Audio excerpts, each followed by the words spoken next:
최근에 이 코로나 이후에 코로나 시리즈로 이제 설교를 지난번까지 5번 마쳤습니다. 그런데 이 설교들이 많은 분들이 이제 여기저기 퍼뜨려 나가면서 일반 개신교인들 중에 많은 사람들이 이제 이것을 보기 시작한 것 같습니다. 저희가 처음에 이제 300 선교사를 모집해서 이제 그들이 이제 말씀을 전파했는데 지금 이렇게 저렇게 해서 한 600~700명 정도가 모였습니다. 그래서 그들이 이제 전하고 있는데 때가 되어서 그런지 하나님께서 이 올바른 마지막 메시지를 준비된 영혼들에게 보내고 계신다, 그렇게 생각이 됩니다. 그래서 채널 7의 목적이 바로 그것입니다. 우리는 사람들이 많이 보든 안 보든 고든 기별, 성경에 입각한 올바른 메시지를 그 속에 차곡차곡 담아 놓으면 하나님께서 언젠가 그 채널 7의 말씀들을 통해서 사람들을 진리로 인도하실 것이다. 그렇게 기도하고 그렇게 준비하고 우리가 그렇게 노력을 하고 있습니다. 제가 종종 소개해드렸던 두 성경절을 보겠습니다. 예레미야 42장 3절입니다. 당신의 하나님 여호와께서 우리의 마땅히 갈 길과 할 일을 보이시기를 원하나이다. 이 갈 길이라고 하는 말과 할 일이라고 하는 말은 상당히 중요한 단어입니다. 이 비슷한 말씀이 역대상 12장 32절에 또 나옵니다. 이사갈 자손 중에서 시세를 알고 이스라엘이 마땅히 행할 것을 아는 두목이 200명이니. 여기 시세라고 하는 말이 갈 길과 같은 의미고 마땅히 행할 것이라고 하는 이 말씀이 할 일과 같은 의미예요. 그래서 이 갈 길은 시세고 할 일은 마땅히 행할 것인데 코로나19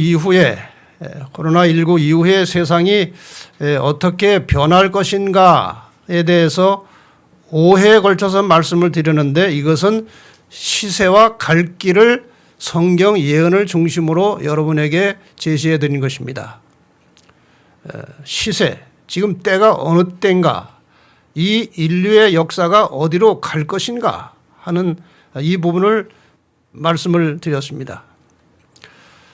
오늘부터는 다시 5회에 걸쳐서 할 일이 무엇인가, 이러한 시대에 그리스도인들이 마땅히 무엇을 하고 살아야 하는가, 여기에 대해서 이제 말씀을 드리려고 합니다.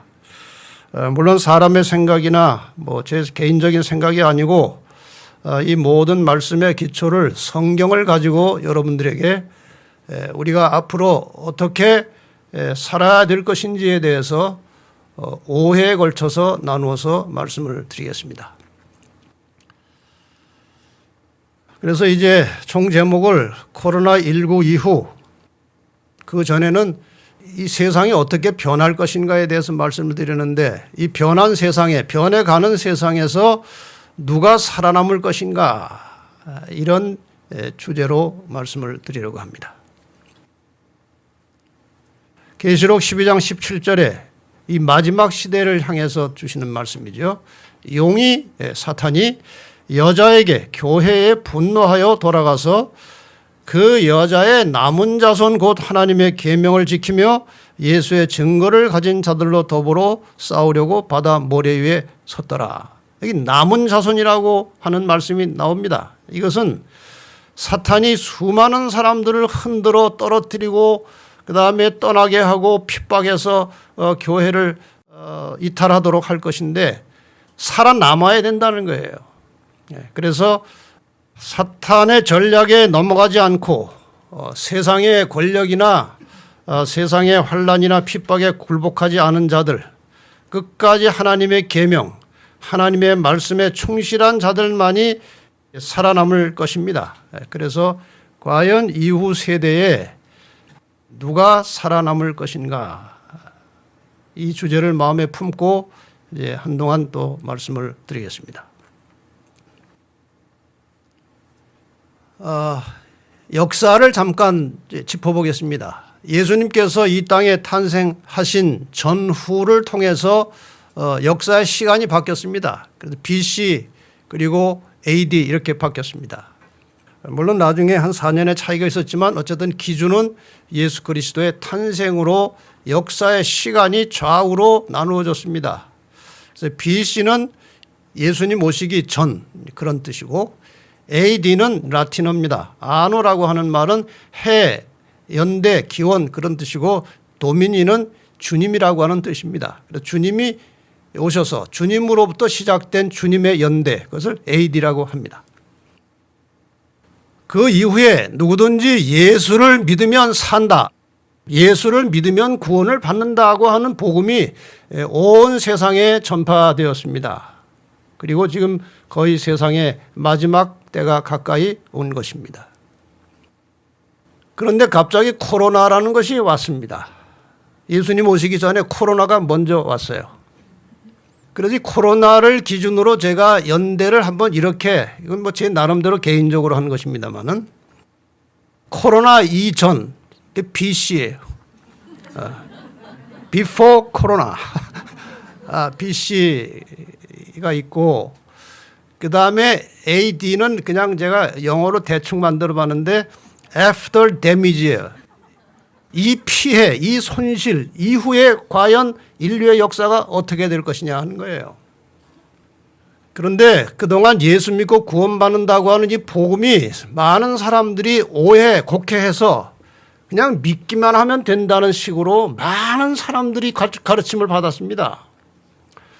근데 성경은 믿기만 한다고 되는 것이 아님을 수없이 강조하고 있어요. 믿음의 증거가 무엇입니까? 그 믿는 말씀에 순종하는 것입니다. 이것이 믿음이 있다는 증거입니다.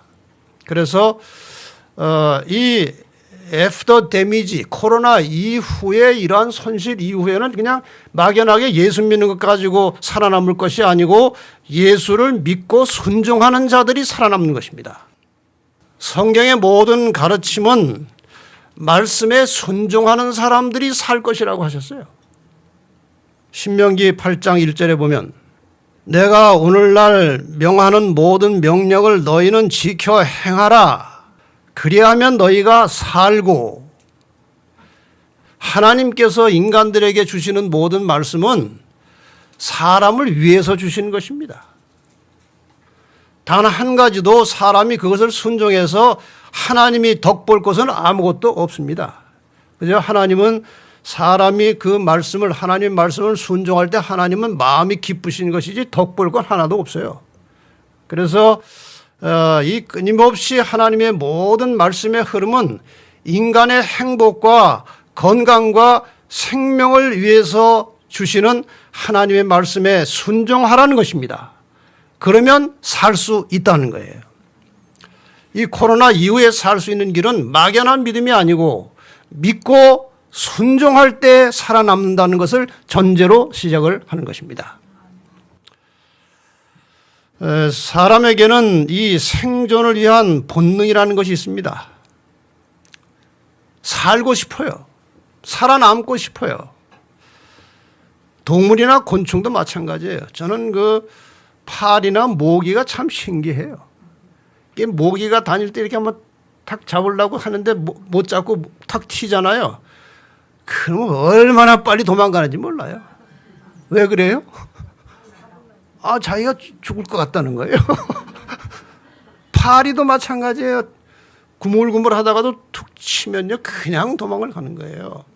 이 생존의 본능이 생명체에 있는 겁니다.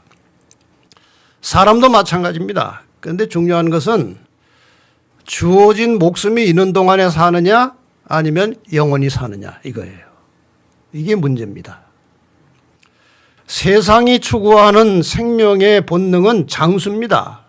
병 없이 오래 사는 것인데 그게 뭐 살다가 죽지 영원히 사는 게 아니에요. 뭐 지난번에 제가 잠깐 말씀드린 대로 지금 세계를 지배하는 배후의 세력이 지구 인구를 5억까지 감축하려고 상당한 다각적인 노력을 하고 있다고 말씀을 드렸는데 여러 가지 증거를 드려서 이렇게 해서 자연 환경이 좋아진다고 영원히 삽니까?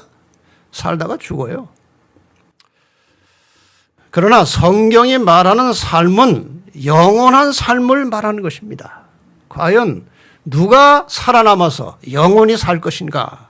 이것이 우리의 숙제입니다. 인간은 그 자신의 생존을 위해서 본인도 모르게 나오는 본능이라는 것이 있습니다. 본능. 인간의 본능 중에 생존을 위한 본능 중에 식욕이라는 것이 있어요. 먹어야 사니까요. 그 다음에 성욕이라는 게 있어요. 이게 있어야 번식을 하는 거기 때문에 이런 욕구가 또 인간에게 본능적으로 있습니다. 또 한 가지는 이제 물욕이라는 것이 있어요. 물욕. 왜? 먹으려면 뭐가 있어야 돼요. 물질이 있어야 돼요. 그래서 그것을 그냥 보고 탐내고 거둬들이는 한 물욕이 있어요. 근데 전도서 3장 11절에 보면은 하나님께서 모든 것을 지으시되 때를 따라 아름답게 하셨고 또 사람에게는 영혼을 사모하는 마음을 주셨느니라 그랬어요. 모기가 날아가는 것을 툭 건드면 확 도망가는 게 영생하려고 도망갑니까? 그냥 잠깐 살아보려고 도망가는 거예요. 그런데 사람에게는 하나님께서 영혼을 사모하는 마음을 주셨다고 그랬습니다. 다시 말하면은 영생욕이에요. 쉽게 말하면. 죽고 싶지 않은 거예요. 뭐 한 가지 뭐 꾸며낸 이야기긴 하겠지만 재미는 일화가 사형수가 사형당하는 당일날 사형장으로 끌려가다가 뭐 발을 헛디뎌 가지고 넘어질 뻔하니까 아 죽을 뻔했다. 본능적인 것입니다. 자기를 보호하려고 하는 것이. 제가 꽤 오래전에 꽤 그 유력한 큰 회사의 회장님에게 성경을 가르칠 기회가 있었어요. 그 따님이 이제 저를 소개해서 그 아버지와 제가 90세 넘은 분인데 정신이 맑고 아주 또렷또렷한 분이에요. 그래서 공부를 이제 잠깐 하게 되는데 그분이 저에게 그 따님이 저에게 주의사항을 하나 주더라고요. 저희 아버지 앞에서는 죽음이라는 단어를 쓰지 말아주세요. 그래요. 아주 그 말을 싫어한대요. 90 이상 살고 그렇게 부유하게 살았으면 이제 그냥 미련이 없을 때도 됐는데 그 말을 싫어한다는 거예요. 그래서 제가 한 1시간 반을 가르치면서 성경을 가르치면서 죽음이라는 말을 안 쓰고 가르치려니까 참 힘들더라고요. 그러나 이제 가르치고 넘어왔습니다. 네, 그분께서 임종할 때 그 따님이 다시 한번 저를 불러가지고 임종 직전에 제가 회심을 하도록 권유했고 그분이 회심을 하긴 했어요. 자, 제가 왜 이 말씀을 드리는가 하면 이 본능적인 욕구라고 하는 것은 인간의 개인적인 노력에 의해서 충족될 수 있는 거예요. 식욕, 성욕, 물욕 충족할 수 있는 것입니다. 본능이기 때문에. 그렇다면 영생욕도 충족될 수 있는 것입니다. 이게 굉장히 심오한 원리예요. 본능적으로 죽고 싶지 않아요. 이 말은 죽지 않을 수 있다는 것입니다. 이건 하나님의 소관이지만. 자, 그래서 이 코로나 이후에 달라진 세상, 이 종말적 세상을 살아가는 동안에 누가 영원히 살아남을 것인가? 제가 이 문제를 지금 집중적으로 한번 다뤄보자는 것입니다. 잠깐 더 살고 장수할 사람들은 많지만 성경의 여러 역사를 보면은 영원히 살 사람은 그렇게 흔치가 않더라고요. 여러분이 많은 예를 다 보셨습니다. 노아의 때를 보셨고 이스라엘 민족의 경험을 봤고 유대인들의 사회를 봤습니다. 그 다음에 역사를 통해서 종교 암흑 시대를 지났고 그 다음에 개신교 시대를 지나면서 정말 신실하고 말씀에 충실한 사람들은 언제나 소수였습니다. 자, 이제 성경이 말하는 그 영생, 생명의 원리 중에 하나가 무엇인가 하면은 죽어야 산다는 것입니다. 자, 이 죽음과 삶을 이해하려면 먼저 생명이 무엇인지를 제대로 깨달아야 합니다. 그래서 생명에 대해서 잠깐 좀 살펴보겠습니다. 많은 사람들이 생명의 기원에 대해서 이런저런 학설을 만들고 있지만 생명의 기원은 창세기 1장 1절에 태초에 하나님께서 천지를 창조하시니라로 생명의 역사가 시작된 것입니다. 그 이전에 관련된 모든 생명에 관한 것은 하나의 추측이고 가설이에요. 실제적인 생명은 창조와 함께 시작되었습니다. 하나님께서 첫째 날에 빛을 만드시고 이건 생명의 근원이니까요.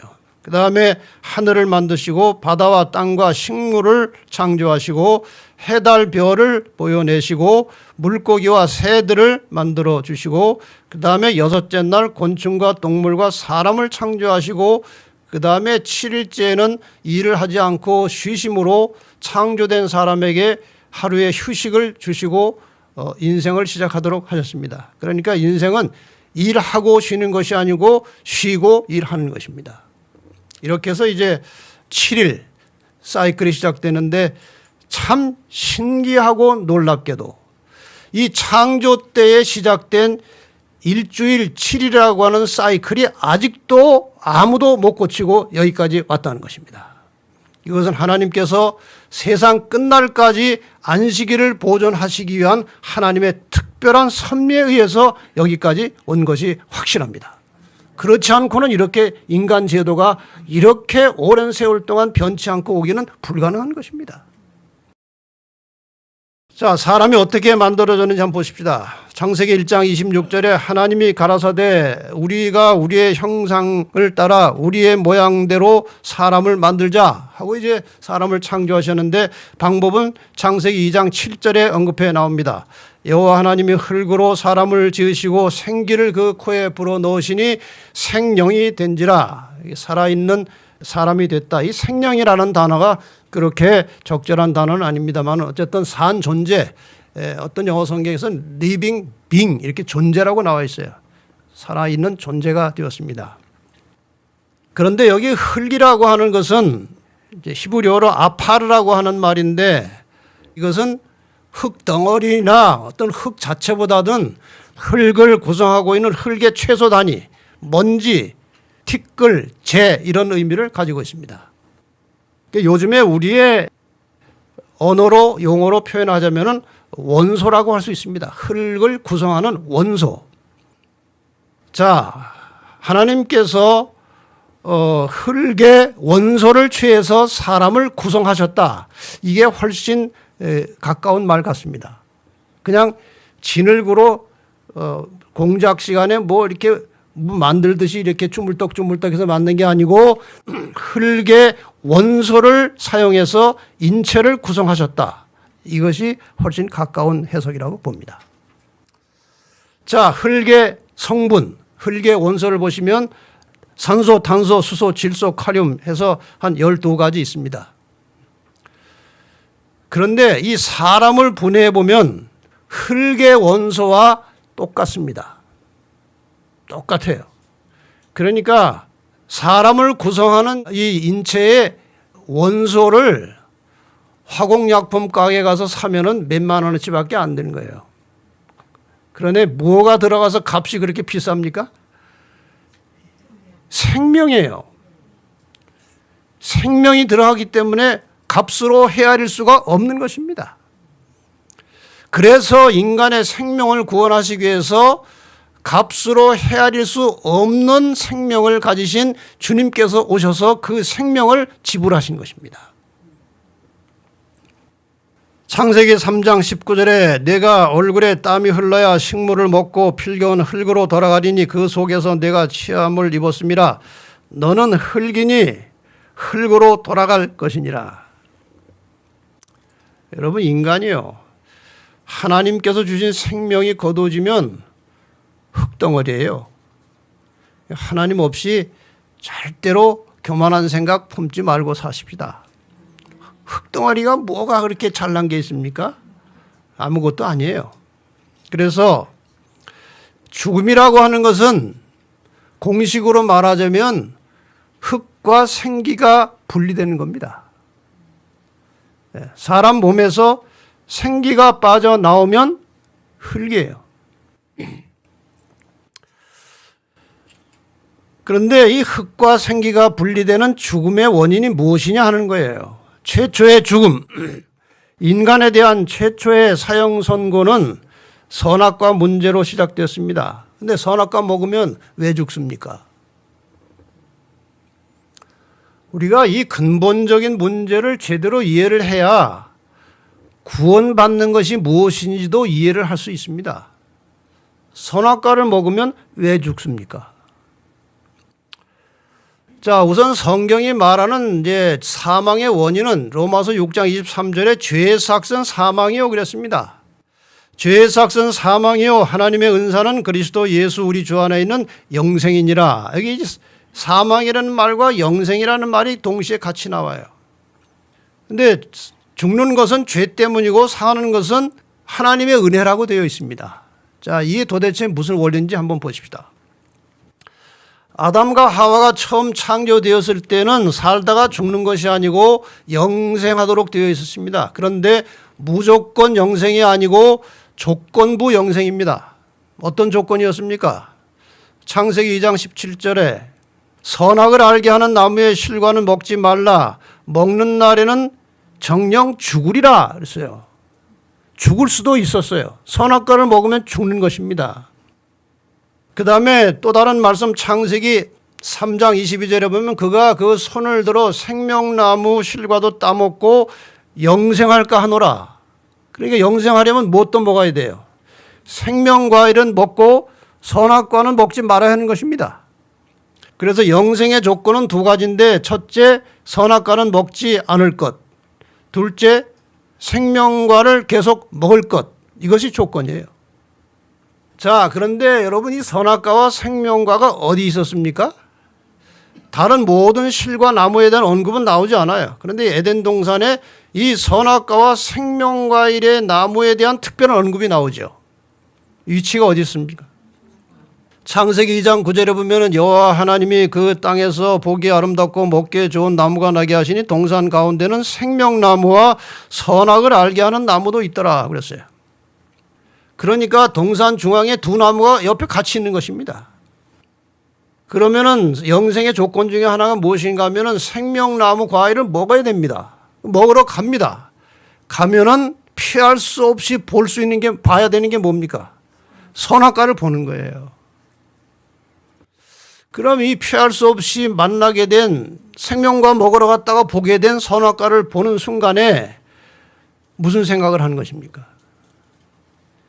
온 세상을 다 내가 마음대로 다스리도록, 내가 소유한 것은 아니지만 이 세상의 모든 것들을 사람이 다스리도록 하셨는데 예외를 하나 두셨어요. 그게 선악과예요. 그러니 선악과를 보는 순간에 내가 주인이 아니고 누가 주인이라는 사실, 창조주 하나님이 주인이라는 사실을 생각하고 그분이 금하신 것을 먹지 않으면 되는 것입니다.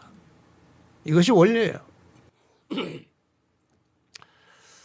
여기에 대해서 우리 아주 영감적인 증언의 말씀에 보면은 원보감 3권에 보면 이렇게 되어 있어요.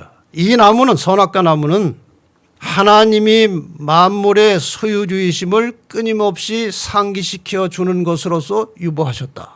제가 지금 설명드린 것이 여기에 근거한 것입니다. 선악과를 보는 순간에 주인이 누구시다. 하나님이 내 생명과 모든 만물의 주인이시다를 생각나게 하는 것입니다. 생명과를 먹으러 갈 때마다 창조주 하나님을 생각하도록 만들어 둔 장치가 선악과예요. 자, 그러면은 이 아담과 하와가 이제 선악과를 먹고 죽게 되는데 그 죽음의 원인이 무엇인지 한번 분석을 해보겠습니다. 좀 전에 설명드린 대로 선악과를 먹은 행위는 하나님의 창조적 소유권과 인간 생명을 포함한 모든 것의 주인이 하나님이심을 인정하지 않고 자기 스스로 존재해 보고자 한 것입니다. 그것이 선악과를 먹은 근본 숨겨진 동기예요. 그래서 죽은 이유는 모든 생명의 근원이 하나님이시기 때문에 사람이 하나님과 관계가 단절되는 순간에 생명은 끝나는 겁니다. 이게 굉장히 중요한 죽음의 원인이에요. 자, 그림으로 잠깐 보겠습니다. 하나님의 또 다른 이름은 여호와입니다. 이 여호와라는 이름의 뜻은 스스로 있는 자라는 뜻이에요. 어디 생명 의존하지 않고 생명 자체고 생명의 근원이십니다. 스스로 존재하십니다. 피조물 인간은 스스로 존재할 수 없습니다. 그래서 생명을 빌려와야 사는 존재입니다. 그래서 하나님께서 생명을 주셔야 존재합니다. 그런데 창조주 하나님의 주권, 창조주 하나님의 그 생명의 근원이신 창조주 하나님을 부정하고 스스로 있겠다고 하는 순간에 생명은 끝나는 겁니다. 이렇게 되면 말이 좀 이상하지만 죽은 생명이 되는 것이고, 그 죽은 생명을 조금 이름을 붙이자면은 목숨이에요. 많은 사람이 목숨은 있지만 생명은 없는 것입니다. 근데 어떤 사람이 왜 죽는다고 했는데 갑자기 죽지 않고 왜 900년이나 더 살았냐 이거예요. 뭐가 있었어요? 생명은 없지만 목숨은 있었던 거예요. 제가 이번에 이제 이 코로나 이후 누가 살아남을 것인가를 말씀드릴 때는 그동안 여러분이 제가 설교 중에서 드렸던 말씀 예화 이런 것들이 이제 종종 나옵니다. 이게 종합 정리하는 거기 때문에 똑같은 설교는 아니지만 똑같은 내용은 종종 나옵니다. 제가 들었던 비유 중에 하나는 이겁니다. 자, 이 이파리가 살았어요, 죽었어요? 아주 생생합니다. 아침에 제가 따온 거예요. 생생합니다. 살았어요, 죽었어요? 죽었어요? 죽었다고 하기엔 너무 억울한데요. 이건요, 산 것처럼 보이는 죽은 것입니다. 맞죠? 산 것처럼 보이지만 왜 죽었어요? 뿌리에서 딸려져 나왔기 때문에 이건 죽은 거예요. 선악과 먹고 인간이 즉사하지 않은 게 이것입니다. 생명의 근원에서는 나왔지만 목숨은 있었어요. 이것이 다시 살 수 있는 길이 있습니까? 이게 시들어서 완전히 노랗게 되기 전에 접붙임을 받으면 사는 거예요. 마찬가지로 죄 때문에 하나님과 분리돼서 죽게 된 인간이 살 수 있는 길은 생명이 끝나기 전에 생명의 근원이신 하나님과 접붙임을 받으면 사는 거예요. 이것이 구원의 원리입니다. 그래서 디모데전서 5장 6절에 보면은 일락을 좋아하는 이는 살았으나 죽었느니라 그랬어요.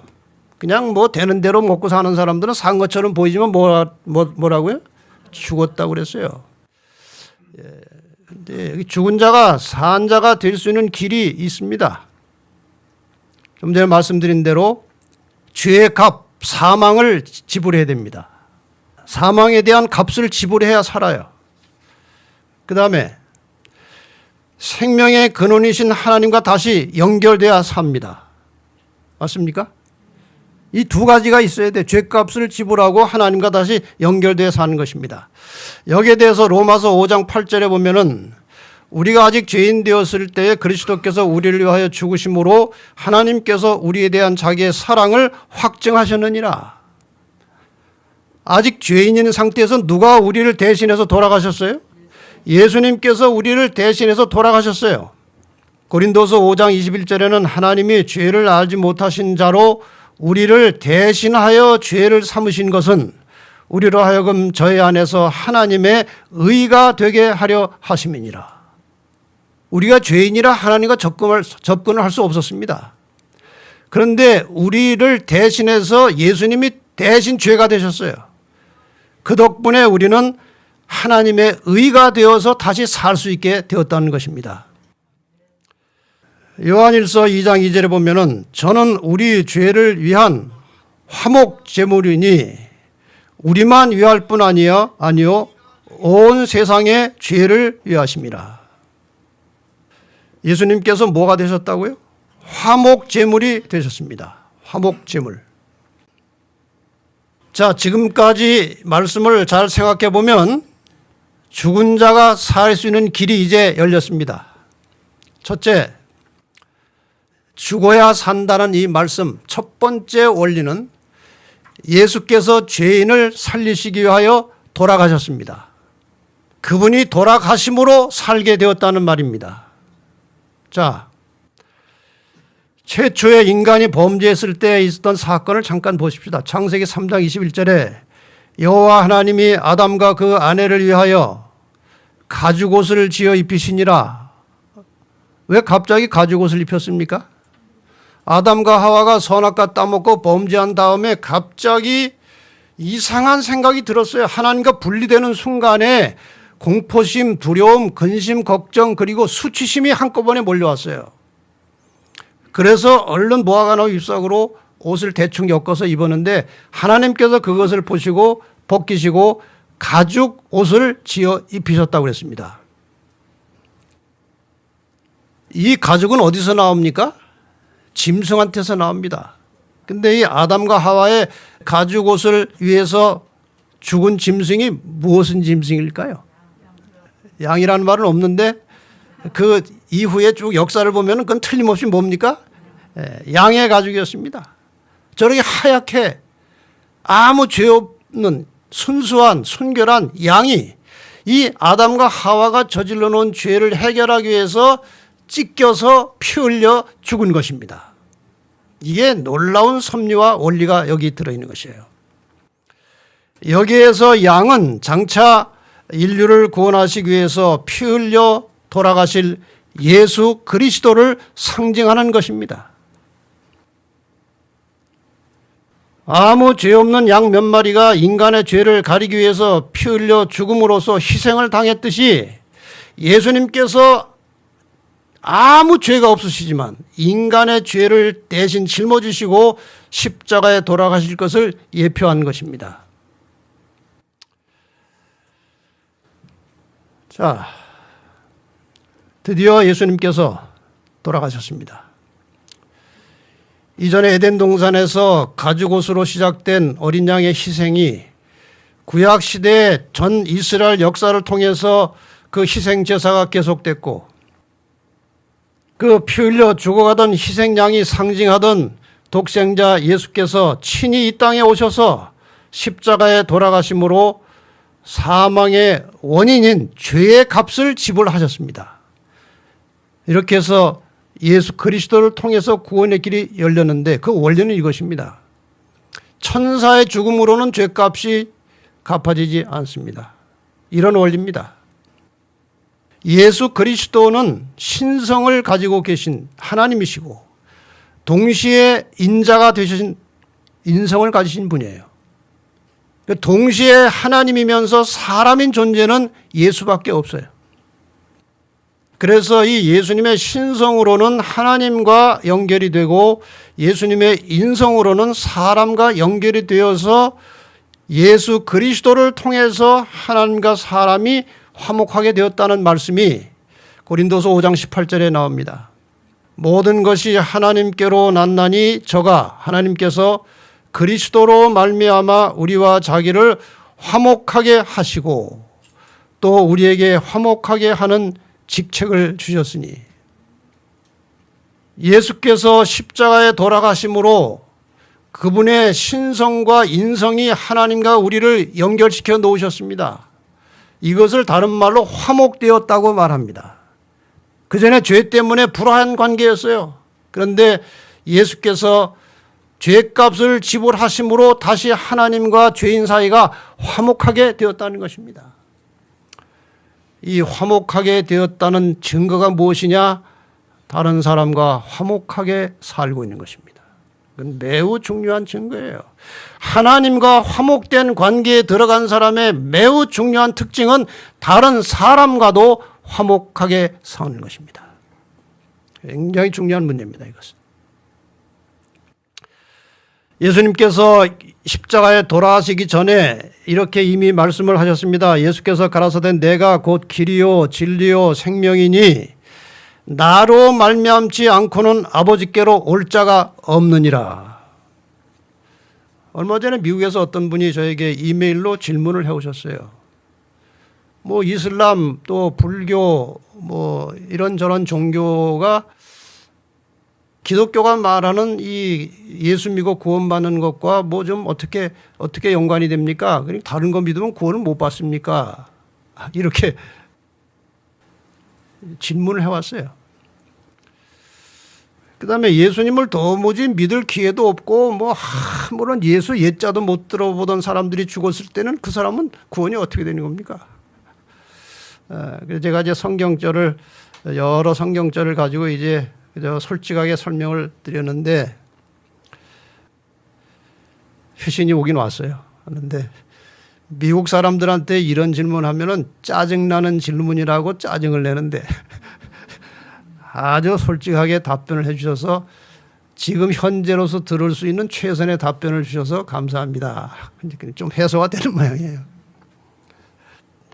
다른 길은 없습니다.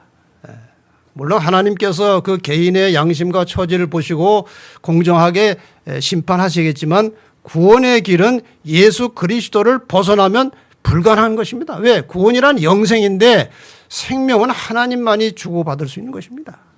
그래서 다른 것으로는 구원이 안 됩니다. 그래서 여러분이 지금 내가 구원을 받았는지 하나님과 연결되는지 안 되는지를 좀 확인하시는 몇 가지 단서를 제가 불러드릴 테니까 확인해 보시기 바랍니다. 이 사실을 믿으면 생명에 들어간 겁니다. 성경대로 하자면 첫째, 하나님은 나의 창조주이시다. 믿으십니까? 두 번째, 하나님은 우리의 주인이시다. 주권자이시다. 믿으십니까? 세 번째, 하나님은 생명의 근원이시다.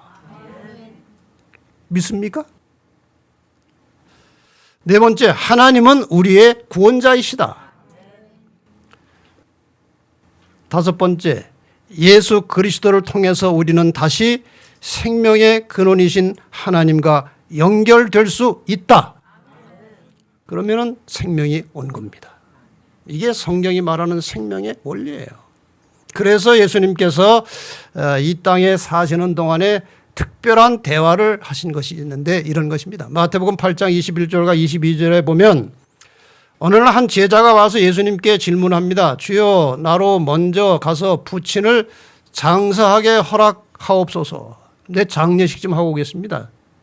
그랬더니 예수님께서 이상한 대답을 하십니다. 죽은 자들로 저희 죽은 자를 장사하게 하고 너는 나를 좇으라. 그러니까 너는 죽었다는 말이 살았다는 말이에요. 너는 살았으니까 그 장례식은 죽은 자들이 하게 하고 너는 나를 좇으라. 그러니까 여기 죽었다는 말은 두 가지 의미를 가지고 있어요. 하나는 진짜 숨이 끊어진 죽은 자가 있고 하나는 숨은 가지고 있지만 영생과는 관계없는 죽은 자들이 있는 것입니다. 그래서 예수님께서는 살아 있어도 하나님과 연결되지 않았으면 죽었다고 하는 것입니다. 그러니까 노아 홍수 때에 그 많은 사람들을 하나님이 그렇게 죽일 수 있느냐? 하나님께서 보실 때는 죽은 자들이에요. 그걸 처리하신 것입니다. 다 죽은 것입니다. 여기 그 심오한 원리가 요한복음 5장 24절에 나옵니다. 내가 진실로 진실로 너에게 이르노니 내 말을 듣고 또 나 보내신 이를 믿는 자는 예수님의 말씀을 듣고 그것이 맞구나. 하나님이 계시구나 해서 내 말을 듣고 또 나 보내신 이를 믿는 자는 영생을 얻었고 심판에 이르지 아니하나니 사망에서 생명으로 옮겼느니라. 옮길 것이니라가 아니에요. 옮겼느니라예요. 사망에서 생명으로 옮겼느니라. 죽은 자에서 산 자가 되었다는 것입니다. 이것이 기독교가 말하는 구원과 생명의 원리입니다. 그래서 예수님께서는 아까는 그 제자에게는 살아있는 사람들에게도 죽었다고 말씀하셨어요. 죽은 자들로 죽은 자를 장사하게 하라. 그런데 예수님께서 나사로가 죽었을 때는 우리 친구 나사로가 잠들었다. 참 아주 기가 막힌 표현 아닙니까? 왜 잠들었어요? 인간적으로 볼 때 죽었는데. 생명이 있는 것입니다. 인간적인 안목으로 볼 때, 의학적으로 볼 때 목숨은 끊어졌지만 뭐가 있어요? 생명이 있는 것입니다. 그래서 지금 자는 것이고 다시 일어난다는 겁니다. 잠들었다는 것은 일어난다는 것을 전제로 하는 것입니다. 이렇게 해서 구원이 이루어지는 것입니다. 바로 이것이 성경에 말하는 죽음과 생명의 개념이에요.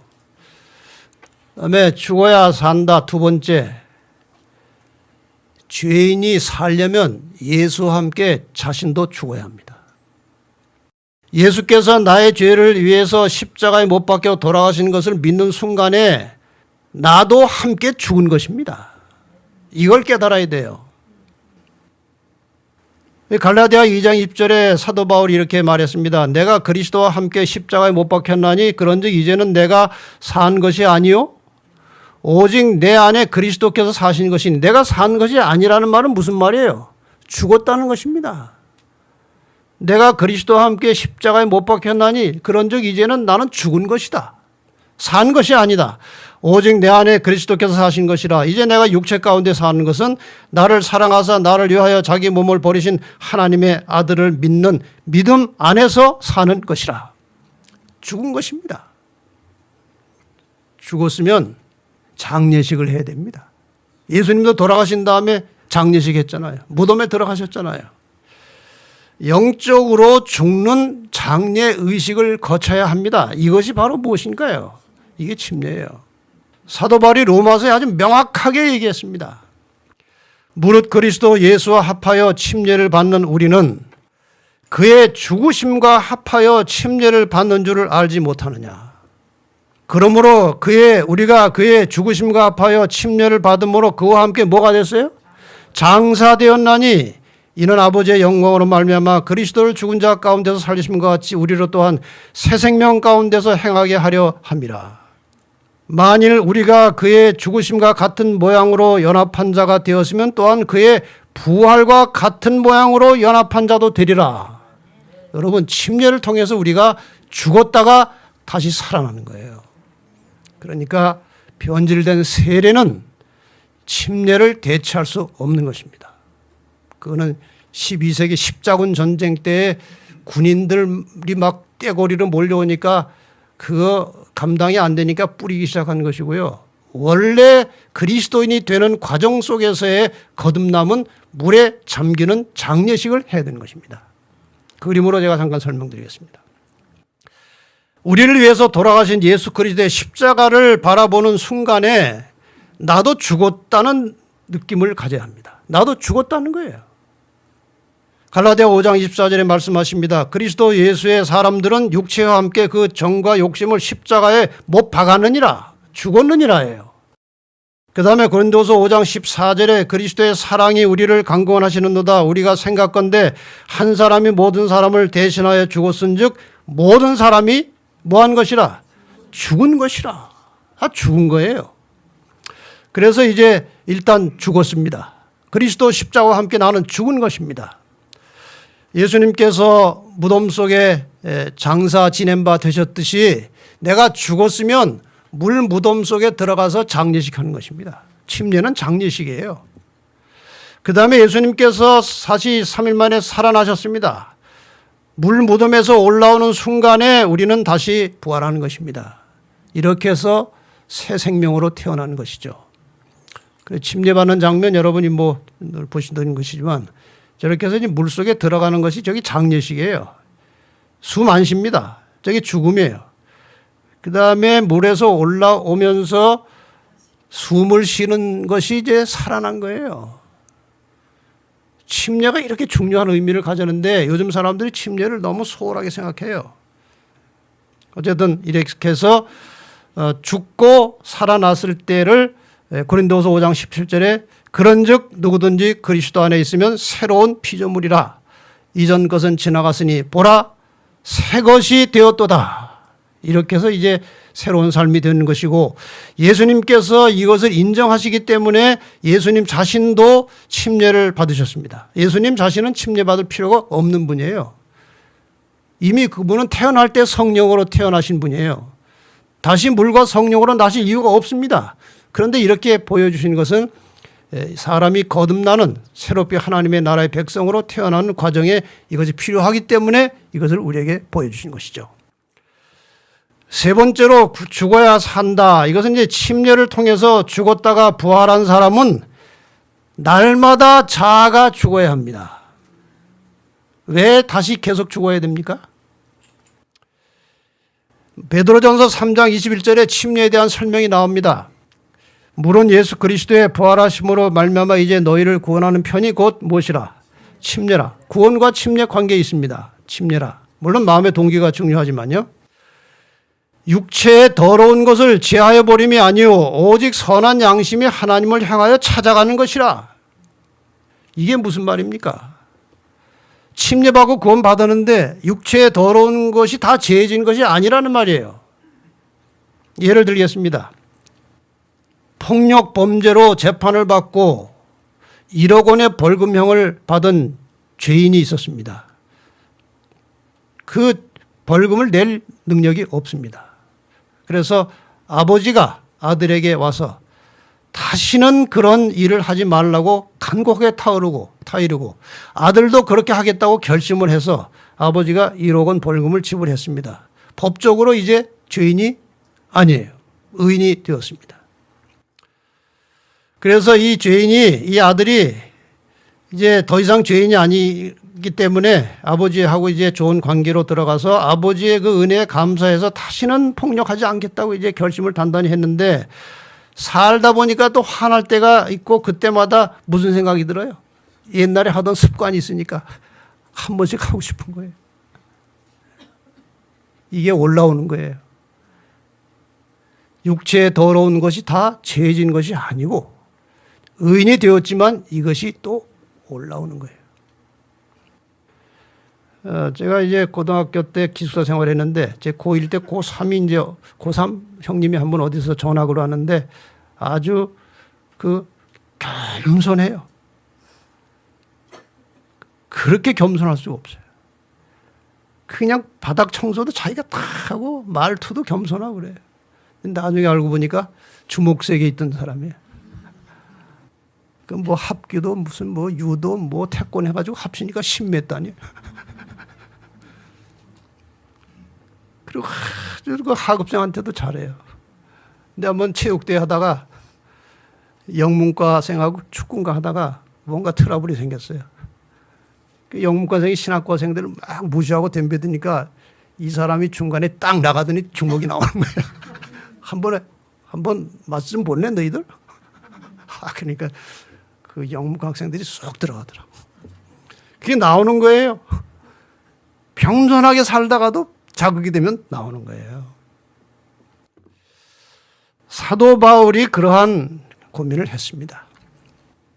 내가 내 몸을 쳐 복종케 하면 내가 지금 전도하고 열심히 하나님 사업이 있는데도 뭐 자꾸 올라와요. 어떻게 해야 돼요? 쳐서 복종시켜야 돼요. 고린도전서 15장 31절에 사도 바울이 나는 날마다 죽노라 그랬어요. 이것은 사실 1차적인 의미는 매일 죽을 위험에 처해서 살았어요. 핍박이 있고 뭐 무고하게 이제 고소를 당하고 그런 위험한 상황 속에서 그냥 난 죽을 각오를 하고 산다 그거지만 또 다른 의미로는 매일의 생활 속에서 죽어야 한다는 거예요. 여기에 중요한 답이 나옵니다. 로마서 8장 12절 14절에 그러므로 형제들아 우리가 빚진 자로 돼 육신에게 져서 육신대로 살 것이 아니니라. 너희가 육신대로 살면 반드시 죽을 것이로되 영으로서 몸의 행실을 죽이면 살리니. 육이 올라올 때 뭘로 죽이라는 거예요?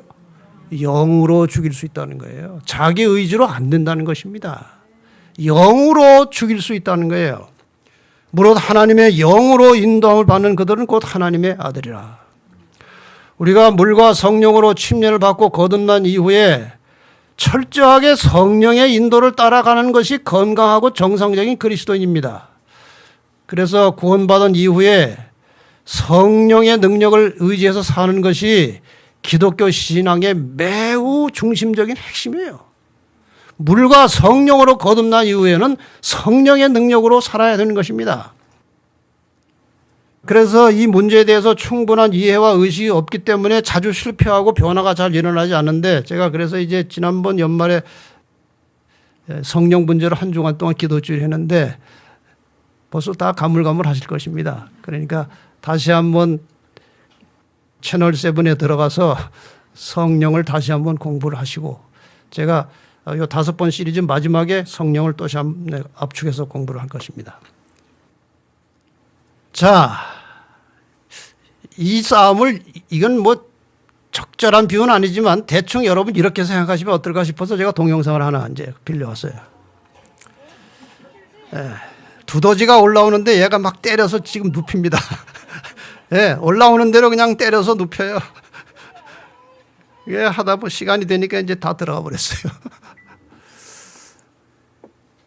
신앙이 두더지 게임이에요. 살다 보면요, 이게 자꾸 올라오는 거예요.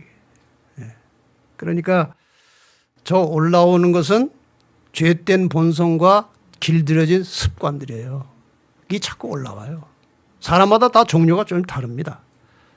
약한 점들이 있어요. 다 이게 올라옵니다. 그래서 이 머리와 손을 가지고 이제 그것을 판단해서 때려야 되는데, 이 머리와 손은 자기의 선택과 의지예요. 자기의 의지가 있어야 돼요. 이거 때려잡으려고 하는 의지가 있어야 돼요. 그 다음에 방맹이가 성령의 능력이에요. 그걸 가지고 때려잡는 것입니다. 올라올 때 때려잡다 보면은 어느 날 더디 올라오거나 안 올라오는 날도 있고, 그러면서 사람이 변화되는 것입니다. 이게 성령의 철저한 성령의 역사예요. 누가복음 20장 18절에 무릇 이 돌 위에 떨어지는 자는 깨어지겠고 이 돌이 사람 위에 떨어지면 저를 가루로 만들어 흩으리라 그랬어요. 이거 깨어지는 얘기가 죽는 거나 마찬가지예요. 이 돌 위에 떨어지는 자는 깨어지겠다. 돌이 떨어지기 전에 너희가 먼저 돌 위에 떨어지라는 말은, 이 돌은 누구십니까? 예수님이에요. 산 돌이신 예수. 예수께서 우리에게 떨어지기 전에, 재림하기 전에 우리가 먼저 떨어져 깨어지라는 말씀이죠. 떨어져 깨진다는 것은 무슨 뜻입니까? 딱딱하고 단단한 것이 깨지는 것입니다. 그리스도와 다른 모습으로 굳어지고 습성화된 것을 예수님처럼 바꾸는 것이 깨어지는 것입니다. 자존심이 강해서 남이 나의 자존심을 상하게 만들 때에 화를 내거나 마음이 힘들어서 못 견딘다는 것은 그런 습성이 굳어져 있다는 거예요. 그래서 자존심이 상할 때에 예수를 생각해 보라는 거예요. 예수님처럼 지존하신 분이 어디 있습니까? 그런 분이 이 땅에 오셔서 얼마나 자주 많이 멸시당하고 무시당하고 조롱받았습니까? 그분을 생각하고 깨지라는 것입니다. 참으라는 것입니다. 자, 날마다 죽어야 삽니다. 날마다 죽어야 삽니다. 마지막 네 번째로 죽어야 산다는 것은, 그리스도인은 죽을 각오를 하고 살아야 영원히 살 수 있습니다. 죽을 각오를 하고 살아야 해요. 여기 예수님께서 말씀하십니다. 아무든지 나를 따라오려거든 자기를 부인하고 자기 십자가를 지고 나를 좇을 것이니라. 십자가의 종점이 무엇입니까? 죽음이에요. 그래서 이 말씀의 뜻은 이런 뜻입니다. 내가 너희를 위해서 죽었으니 너희도 죽을 각오를 하고 나를 좇으라는 거예요. 죽을 각오 되어 있느냐? 그럼 나를 쫓아오라는 거예요. 여러분, 십자가를 즐겨 지고 가는 성도들이 되시기를 바랍니다. 아무리 힘들고 어려울지라도 주님을 위한 것이라면 십자가를 즐겨 지고 따르시기를 바랍니다. 여기 간단한 그림 이야기 하나 있어요. 십자가를 지고 이제 행군을 해석합니다. 하늘나라를 향해서. 전 노란 옷 입은 사람을 잘 보세요. 그게 난지 몰라요. 근데 이 노란 옷 입은 사람이 가다 보니까, 주님, 십자가가 좀 무겁네요.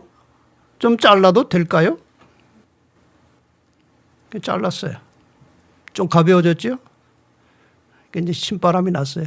가벼우니까 이제 잘 들고 가는 거예요. 근데 가다 보니까 그게 또 무거워요. 그래서 주님, 조금만 더 잘라내게 해주세요. 그러면 지고 가기가 쉬울 것 같습니다. 조금 더 잘랐어요. 죽을 쉬고 앉아가지고 십자가를 또 잘랐어요. 그게 가벼워요. 주님, 너무너무 감사합니다. 이제 랄랄라 노래를 부르고 이제 또 가는 겁니다. 여기 다른 사람들 다 힘들게 가는데 혼자 랄랄라 하고 가요. 가벼우니까. 근데 드디어 이제 거의 다 왔어요. 무슨 도랑이 하나 있어요. 구덩이가. 저기 어떻게 건너가나. 다른 사람들 보니까 십자가로 다리를 놓고 건너갑시다 하고 다 건너가는 거예요. 근데 2번이나 잘라내가지고 모자라는 거예요. 여러분, 죽을 각오를 하고 십자가를 지고 가셔야 됩니다. 마지막 시대에 주신 기별, 다니엘서에 나오는 이야기는 다 죽을 각오를 하는 자들이 살아남을 것이라는 이야기입니다. 다니엘 세 친구가 풀무불에 들어가기 전에 한 말이 무엇입니까? 하나님께서 구원해 줄 것이지만 그리 아니하실지라도 죽을지라도 절하지 않습니다. 하나님 뜻대로 살겠습니다. 다니엘이 이 조서에 어인이 찍힌 것을 알고도 하루에 3번씩 기도했다. 이 조서가 뭡니까? 다른 신에게 기도하면 사자굴에 넣어서 죽인다는 문서에 도장이 찍힌 줄 알고도 기도했습니다. 죽을 각오를 한 것입니다. 에스더가 왕 앞에 나갈 일이 생겼는데 함부로 갈 수가 없어요. 잘못 가면 죽는 것입니다. 그런데 죽을 때 죽더라도 내가 이 민족을 구하기 위해서 왕 앞에 나가리라. 죽으면 죽으리라. 여러분, 이것이 살아남을 자들의 신앙입니다. 예수님께서도 여러 차례 말씀하셨어요. 마가복음 8장 35절에 누구든지 제 목숨을 구원코자 하면 잃을 것이요 누구든지 나와 복음을 위하여 제 목숨을 잃으면 구원하리라. 이게 괜한 말씀일까요? 아니에요. 죽을 각오를 하고 살자는 것입니다. 누가복음 14장 26절 물은 내게 오는 자가 자기 부모와 처자와 형제와 자매와 및 자기 목숨까지 미워하지 아니하면 능히 나의 제자가 되지 못한다 그랬어요. 목숨까지라도 버릴 수 있는 각오가 되어 있느냐 하는 것입니다. 계시록 2장 10절에 내가 죽도록 충성하라 그리하면 내가 생명의 면류관을 주리라. 죽도록 충성하라는 것입니다. 죽어야 산다는 것입니다. 이제 오늘 말씀을 마치면서 이 성경절을 한번 보겠습니다. 요한복음 11장 16절입니다. 디두모라 하는 도마가 다른 제자들에게 말하되 우리도 주와 함께 죽으러 가자 하니라. 말씀을 마치겠습니다.